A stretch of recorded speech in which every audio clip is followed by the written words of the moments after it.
Hello, అందరూ బాగున్నారు కదా. ఈరోజు నేను పచ్చిమిరపకాయ బజ్జీలు చేద్దాం అనుకుంటున్నా. మా మార్కెట్లో ఎంత పెద్ద పచ్చిమిరపకాయలు దొరికాయో ఇవి చూడగానే బజ్జీలు వేయాలని నాకు అనిపించింది. మా పిల్లలు కూడా ఇష్టంగా అడిగారు కాబట్టి నేను చేద్దామని అనుకొని పిండి కలుపుతున్నా.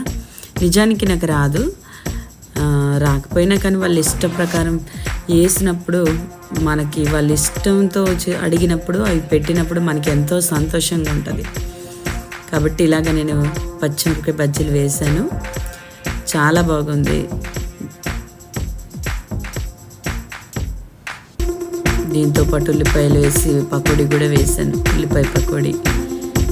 చక్కగా ఇలాగ బజ్జీలు ఉన్నప్పుడు మంచి టీ కూడా ఉంటే ఎంతో బాగుంటుంది కదా. పచ్చిమిరపకాయ బజ్జీలు టీ చాలా సూపర్. షేప్ ఎలాగొచ్చినా కానీ టేస్ట్ మాత్రం చాలా బాగుంది.